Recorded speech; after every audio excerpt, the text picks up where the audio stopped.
how good is Cooper Flagg actually? Cooper Flagg is the man who got MVP or rookie MVP this year. So Did he do? Cooper Flagg, he actually officially got it. Oh, I think wow. maybe a week and a half ago, Good 2 for weeks him. ago. So deserved it. Yeah. Great player. Yeah. Like so much potential. Yeah. Before we get into the video. Make sure you smash the subscribe and follow button. Hype up this video. Rookie of the year. Thank you very much for correcting me, guys. Rookie of the year. That's the official. Not MVP, rookie. Yeah. Rookie of the year. Yeah, rookie. My bad. Yeah. Let's go. Cooper Flagg is the most accomplished NBA prospect since LeBron James. Flagg was the best player in the state of Maine as a 14-year-old freshman. Then he went to Montverde and won a national championship with an undefeated season. At age 17, Coop dominated while scrimmaging with NBA players in preparation for the 2024 Olympics. And because he was so good, Cooper skipped his final year of high school, only to win National Player of the Year with Duke as the second youngest player in the NCAA. He's dominated 15. A lot of like star players played for Duke coming up. Yeah. I've noticed that. Yeah. Guys, in the chat or in the comment section on YouTube, I know you guys know what star players are in Duke because the videos we've done, we've seen quite a few. Did Kyrie play for Duke? I don't know. There's been a few. Duke or something? There has been a few. Kyrie, I thought so, yeah. There's more though. There's Tatum. Oh, so you guys wow. keep flooding the names. Pretty crazy, isn't it? Yeah. He's dominated 16s. He's dominated 17s. He's Zion. dominated 18s and 19s in college. If he keep going that in 4 years, 3-4 years, like, come on. After he became the first pick in the 2025 draft and joined the NBA, the domination continued. The main event quickly started breaking records, becoming the youngest player to score over 40 points in a game, the youngest to have 3 consecutive 30-point games, and with a 49-point game against Charlotte, he became the teenager with the most points in NBA history, only to break his record with a 51-point masterpiece against Orlando. Yeah, he got superstar around him. I can see kids wanting to be like that and play like that. However, it's not all ideal, and the biggest obstacle to Flagg becoming a superstar is shooting. Among the 287 players who have attempted 100 threes during the 2026 season, Flagg ranks only 273rd in efficiency. So, how good is Cooper Flagg actually? And is he really going to become one of the best players in the NBA? I reckon he will. Cooper Flagg was destined to become an NBA player. Basketball was in his blood, as both of his parents played college basketball. Cooper's mother, Kelly Bowman Flagg, was a team captain at the University of Maine, leading the Black Bears to a historic upset over Stanford in the NCAA tournament, Maine's first ever win during March Madness. The 5'10" Kelly wasn't a star. She was a glue guy, a person who worked hard and set the tone in practice. Cooper's dad, Ralph Flagg, was a 6'9" role player at Eastern Maine Community College. Bloody hell, that's where he gets his height from. That explains his height. 6'9". Yeah, so he was, Also a hard worker. Those same principles were instilled in their 3 sons, who were deeply in love with basketball from an early age. In the Flagg household, basketball was consummated every day. Kelly coached the Nokomis varsity girls team at Nokomis High School, and going to their games was mandatory activity for Cooper. They also watched a ton of basketball games, especially the 1980s Celtics. Growing up, Cooper, his twin brother Ace, and their older brother Hunter trained together non-stop with endless late-night shootouts and one-on-one battles. Our 3 boys played one-on-one, and they did it. It was a almost daily ritual for a while. If you scored, you stayed. We gave it 30 minutes. We would say, guys, does his twin play for any teams or like maybe not the NBA? Does he still play at a decent level? Let us know, you guys. Does he play? Or has he stopped now? Does Cooper just play and pay all the bills?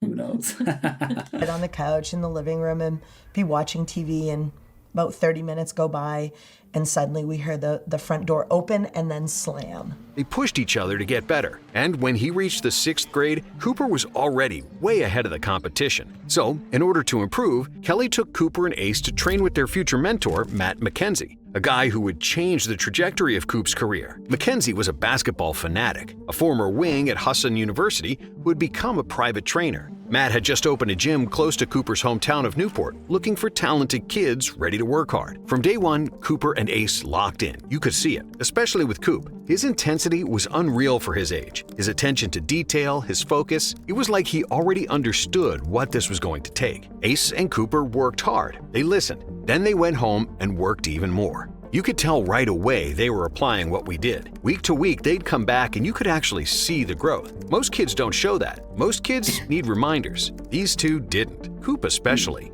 From the age of 12 when he first met Matt McKenzie to the age of 14 when he became a freshman in high school, Cooper was one of the tallest kids in his age group, and he was already practicing like an NBA player. When Cooper was 13, McKenzie called his friend Brian Scalabrine, the Celtics legend, to come take a look at Cooper. Matt McKenzie, who's Cooper's trainer, called me up and said, I got this kid who's 13 years old that can play with the University of Maine kids.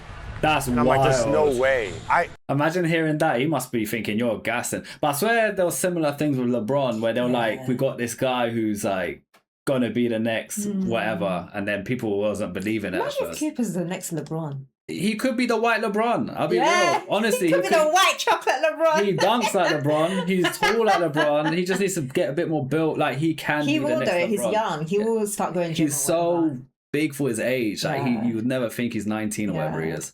Like I know the levels. And when he saw that the 13-year-old was beating college kids, the White Mamba was mesmerized. 30 minutes of a scrimmage, he would start to dominate. I'm like, man, get the out of here. No way a 13-year-old is better than D1 players. It's just, that's not true. Cooper spent part of that summer practicing with Scalabrine, who couldn't believe how good this kid was. I was blown away. He's a lanky 14-year-old kid, and I could not believe his ability to see the game, manipulate the game, get to where he needs to, find an open shooter in the corner. That's not what you typically see from at the time he was a 6'6" kid. Around the Maine area, the hype was already palpable about the next basketball prodigy. And when he was set to play in his high school debut, the gym was packed, waiting to see if Cooper was real. And even though everyone knew he was talented, nobody expected 14-year-old freshman to have a game like Cooper had. 35 points, 12 boards, including a game-winning dunk over a 6'11" junior, JP Estrella. Damn, Coop. Nokomis High, which was always an afterthought and never won a single trophy, rolled to a 21-1 record, with Flagg averaging 20.5 points, 10 rebounds, 6.2 assists, 3.7 steals, and 3.7 blocks. In the state championship game in March 2022, Cooper scored 22 points and grabbed 16 rebounds in a 43-27 win, while earning MVP honors. He also became the first freshman to be named the Maine Gatorade Player of the Year. After his freshman season, Flagg and his brother Ace decided to level up again, this time by transferring to Montverde Academy in Florida, a private prep powerhouse that had produced a dozen NBA players. Moving to Florida in general. That high school that we reacted to, and the reason I do that, a lot of you guys said it's you know that it was the big high school recently that was like apparently it's like a private school that is specifically for athletes or parents that have a lot of money who want their children to become athletes. So it's not like just a high school you can just sign up not to. anyone can go there. So that's why I put high school, because people let us know about it. It is a high school, but it's not a normal. It's a private school for like kids, rich people that want their kids are borderline athletes. going to be athletes and there's the push they need. Yeah, thank you, IMG. That was in Florida, right? I think that was in Florida too. So same kind of location. Correct me if I'm wrong. Like lifestyle changes, like that was completely different. Like I was in a new setting. I was living in a dorm, first time being away from my parents. Our entire roster was Division I basketball players. That was one of the biggest reasons why why we wanted to go there, was just you can't get that time back. And like we were practicing every day, scrimmaging, playing against 8, 9 Division I players every single day. It's like there's nothing that will get you, more prepared than that. Facts. About that same time, the Flagg brothers started playing on an AAU team called Maine United, coached by Andy Bedard, a former University of Maine guard and Maine Basketball Hall of Famer. Bedard knew Kelly from their days at the University of Maine, and he first watched Cooper play when he was in the 4th grade. As soon as I walked into the gym, I instantly knew who he was by the way that he walked, he moved, with his size, his feel, the way that he was passing the ball in the layup line. And soon, Bedard, his son Caden, and the Flaggs began working together on a regular basis. In 2020, when Cooper was 16, they finally decided to form an AAU team because Bedard didn't think very highly of the standard AAU programs, which are usually only helpful for high scorers and not suited to the proper development of basketball skills. The Maine United was set up for kids who wanted to play disciplined basketball. We weren't trying to go viral, we were trying to get better. The Flaggs and the Bedards started spending every summer together, with Cooper, Ace, and Caden training together every day. In the summer of 2023, Cooper led Maine United on an unprecedented run to reach the finals of Peach Jam, dragging a team of overlooked kids from a tiny state into the national spotlight. Nice. A lot of kids he played for his team out of Maine. A lot of these kids are going to like recruited. Yeah, recruited, whatever. Him and his brother and a bunch of those guys they grew up with played on the, I think they were called Maine Select or something like that. But he made them competitive, versus teams that were stacking teams. You know, him and his brother. Crazy. I thought that was just super cool because that was how I remember me. That's how I was. In 7 games at Peach Jam. There you go. Yeah. I saw a couple of you in the chat said, don't go too much. How dare you say such a thing? He is the next LeBron. He's on track. Yeah. He's on track. As long as he stays focused, he stays healthy, he betters himself, he is the next LeBron. I reckon so. He's the white LeBron. Yeah. Cooper averaged 25.4 points, 13 rebounds, 5.7 assists, and 6.9 blocks, and was named MVP. After his first season at Montverde and the Peach Jam tournament, Cooper decided to reclassify to the class of 2024, cutting his high school career to just 3 years.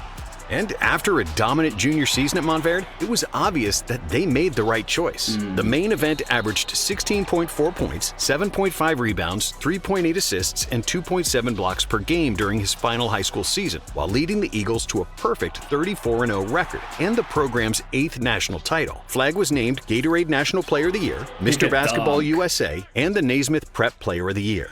The next stop for his basketball superstardom was Duke University. But before he played his first NCAA game, an unexpected call came from the U.S. national team, inviting the 17-year-old Cooper to be on the select team for the 2024 Olympics. Every player on the roster was 21 years or older, and Flagg became the first collegiate player to participate in the program in more than a decade. But despite being much younger, Cooper dominated. Flagg was overwhelmingly considered the best player on the select team, whose roster included NBA players like Trey Murphy III, Amen Thompson, Jalen Suggs, Jalen Duren, and Brandon Miller. I was definitely a little shell-shocked because I hadn't played against any NBA players before, like kind of been around any of them, so it was definitely a little shell-shock. At 6'8" barefoot, with a 7-foot wingspan and 220 pounds of fast twitch muscle, Flagg couldn't be pushed around. And due to his high basketball IQ, competitiveness, and intensity, he quickly proved that he belonged with the big boys. During the week he spent with the national team, Flagg showed composure and maturity beyond his years. But so from what chat's saying, thank you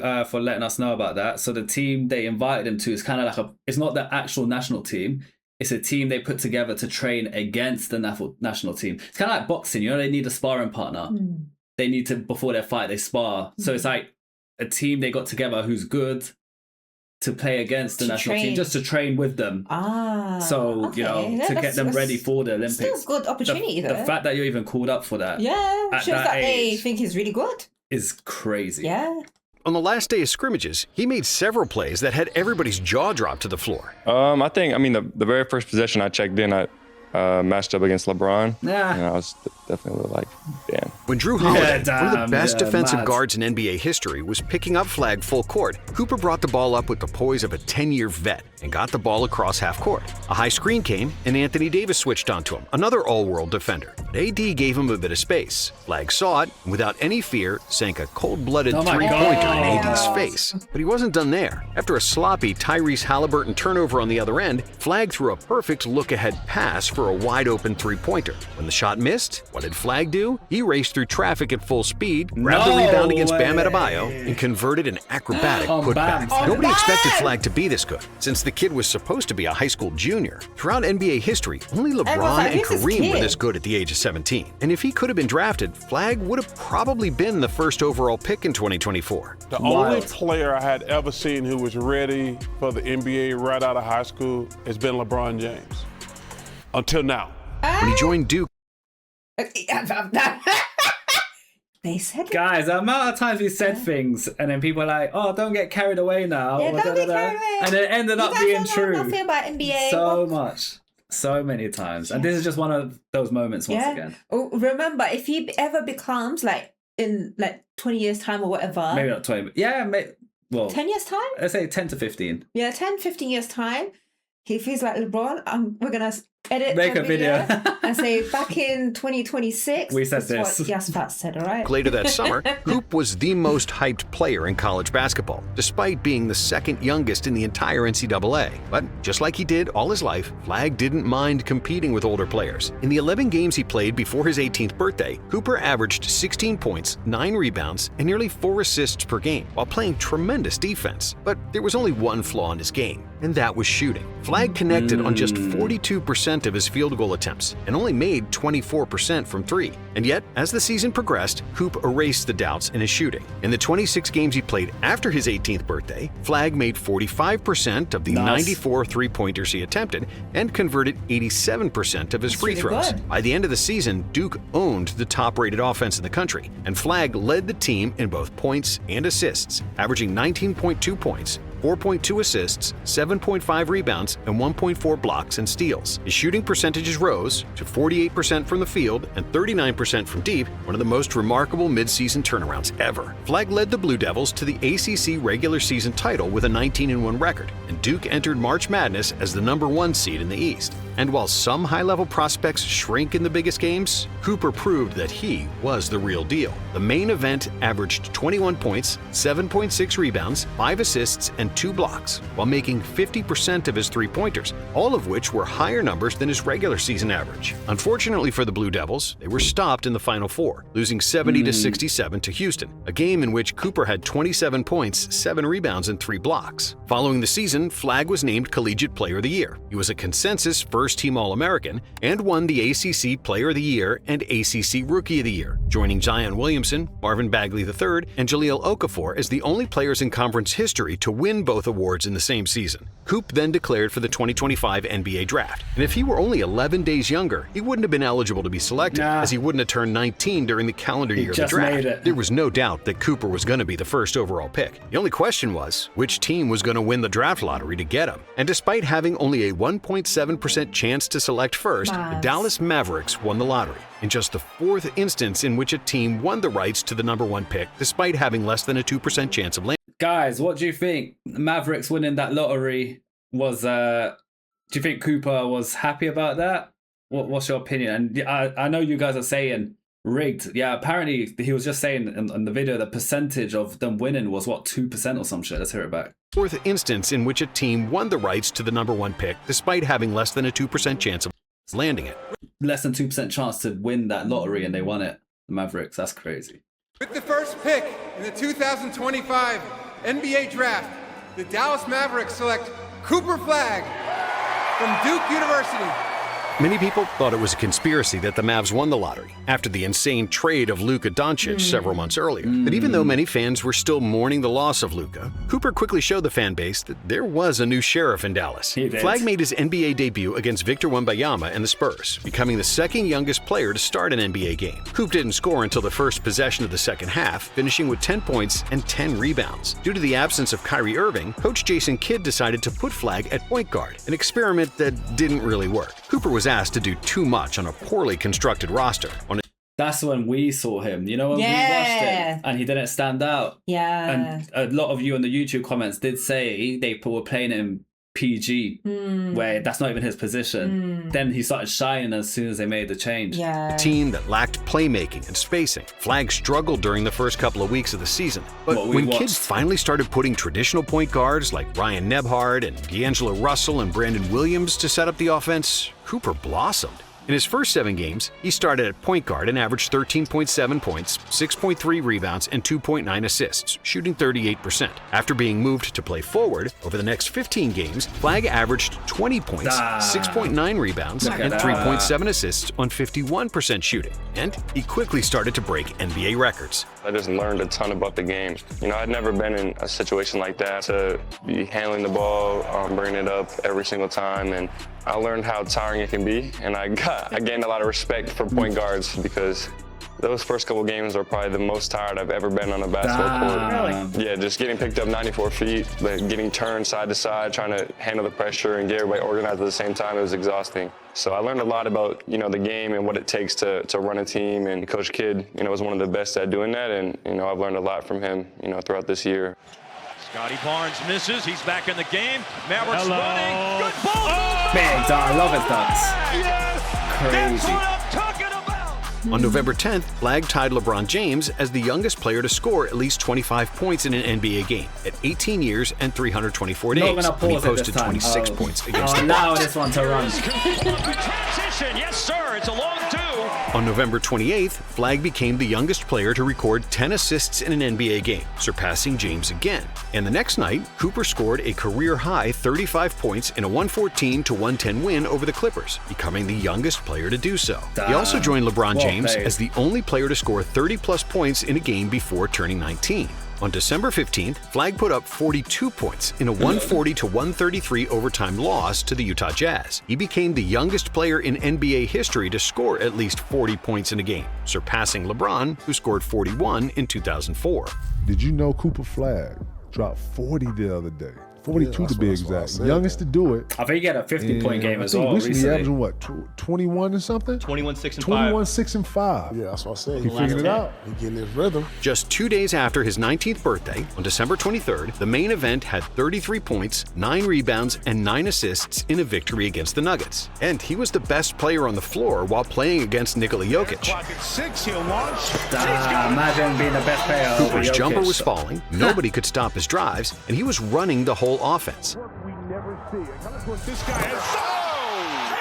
Yes, Flop, that's what we're saying. It was the best and most complete game of his NBA career, up until January 29th and the game against the Hornets. Flagg scored an incredible 49 points with 10 rebounds and 3 assists on 20 and 29 shooting from the field. All the way out to Cooper. The third quarter flips it up and in. He became the youngest player in history to score 45 or more points, and in this century, only Anthony Edwards, Donovan Mitchell, and Blake Griffin managed to have at least 2 games with 40 or more points as a rookie. All right, ball into Cooper with 46 points. A 3 would tie it. That's what he takes.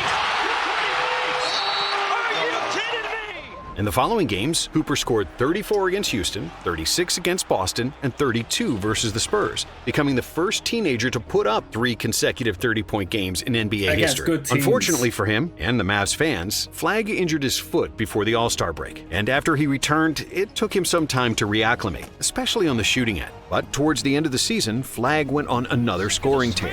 And pulls up and lets it rip. He just electrified. Man like Flagg, you know. On April 3rd, Flagg put up a career-high 51 points against the Magic, making 19 out of 30 shots, including 6 for 9 from 3. Step back 3, bullseye. Let's go. 10 in a row. Rookie hitting 51 points. Back in January in Berlin. He became the youngest player in NBA history to score 50-plus points, breaking Brandon Jennings' record and becoming the first teenager to score 50. Well, no teenager has ever scored 50 points in an NBA game. There's a chance for it right here, right now. It's happened. My God. 2 days later, Coop recorded 45 points, 8 rebounds, and 9 assists in a 134-128 win over the Lakers, becoming the first rookie since Allen Iverson to have back-to-back 40-point games. 4 to shoot, Flagg stepping back for 3. With 4 games in which he scored. The fact that his name's just being put next to people like Allen Iverson, LeBron James, this person, that person, this record, that record. Right, like what more signs do you need to not see that he could potentially be the next big thing, realistically? Scored 40 points or more, Flagg surpassed LeBron for the most such games by a teenager. But despite all the highlights and broken records, so far shooting remains the biggest question about his potential to become a superstar and one of the 5 or 10 best players in the NBA. Even though Coop made 52% of his 2-point attempts, largely due to ferocious drives to the basket, his 3-pointer wasn't falling regularly, with only 29% makes on 3.5 attempts. Among the 287 players who have attempted 100 threes this season, Cooper ranks 273rd in efficiency, which is far from ideal. But those kind of shooting woes are to be expected from the youngest player in the NBA. If you compare Flagg's shooting numbers to some of the all-time greats, you can clearly see that Cooper is actually ahead of the curve. Kevin Durant, as a rookie in Seattle, made 29% of his threes and 46% of his twos. As a rookie in Cleveland, LeBron also made 29% of his threes and was only 44% efficient on 2-pointers. And when Kobe Bryant finally became a starter in his 3rd season in the league, he was 20, but he made just 27% of his threes and 49% of his twos. Flagg is actually better than all of them. And he's younger, apart from LeBron, who was 2 days younger than Cooper on his NBA debut. Flagg's shooting mechanics are sound, and there's no reason to believe that he won't improve in the future, just like he did in college. His rookie season has been weighed down by a broken roster, injuries to key teammates, and playing out of position. But he still averaged 20.3 points, 6.6 rebounds, and 4.6. What Mavs need to do is build a team around Flagg. I know he's young and this and that, but the reality is if they build a strong team around Flagg, because the Flagg is at that age where when you get injured, you recover quicker. You know, like when you're old, you get injured, it's hard. Your recovery is not the same as when you're younger, from what I've heard. I mean, it depends on the injury as well, isn't it? So as long as he can stay fit, I feel like they need to build a team around him. He will play many games, play from start to finish. He's at that young, hungry age, and they will do big things. That's the reality. So you think they should get rid of Kyrie? Nah, not get rid of him. Yeah. But like, look at Lakers. Like LeBron is in Lakers, but the way they've kind of set it up is he's not the main man unless Luka and that's injured. Then he has to step up. Yeah. But like he's more of a playmaker within the team when Luka's on the same court as him. Luka's the one that's doing the 40, 50 point games. You get it? It's not getting rid of something. It's like just learning to play a certain way. And if people can't follow that way, then they might need to get traded for people that can fit the agenda, if that makes sense. And that I think that will work. Yeah. Assists while playing competitive defense all season long. Cooper was doing it all for Dallas, and at times he's being asked to do way too much. In the following season, when Kyrie Irving returns, his shooting numbers are almost certainly going to improve. But even with a poorly constructed roster, injuries, and an inconsistent jump shot, Flagg's rookie season was nothing short of spectacular. Yeah, he hangs like a flag. NBA rookies are known to be ball watchers, to not care about defense as much when they are carrying a heavy offensive load, and whose effort can waver, especially against weaker opponents. But that's not what Cooper Flagg is made of. You could instantly see that he plays defense with pride, stays focused throughout the game, and takes it personally when anyone scores against him. His effort, communication, and engagement, even when he isn't near the ball, are mesmerizing. Almost as if he was a role player struggling to get minutes, playing defense like his life depended on it. With more size and experience, there's no reason he can't become a perennial member of all defensive teams. His IQ and playmaking are probably his best offensive attributes, and Flagg's driving to the rim is already at an all-star level. According to NBA stats, Flagg was driving the ball more than any other rookie at 12.4 times per game. And despite the Mavs' awful spacing, Flagg already ranked 11th in the league in driving layups and dunks made, while every player ahead of him is an all-star. Thanks to his elite combination of size, speed, and touch around the rim, Flagg can get to the rim and convert his shots. His left-hand finishes are stunning for a right-handed player, and if he played with more shooters where opposing teams couldn't crowd the interior, these rim-attacking numbers would look even better. Flagg is still blossoming as a ball handler, and he doesn't exactly have the ball on a string like the great scorers of similar size, such as Tracy McGrady, Luka Doncic, or Dominique Wilkins. And we often see instances where his first move is either not tight or quick enough, which doesn't create the proper separation for a jump shot. However, despite those minor flaws, there's already nothing that Cooper can't do on the basketball court. Now it's about fine-tuning those details. And because Flagg is as competitive and winning-obsessed as some of the best players of all time, there's no doubt that he's gonna become a big problem for every defense in the NBA. Cooper loves to be challenged, he loves to work hard, and he wants to be the best. The Mavericks and fans all around the world have gotten a new superstar. Thank you for watching. I'll say the Mavs are very lucky to have him, I'll tell you that for free. That was a really good video. Yeah. Well edited. Yeah. All put together.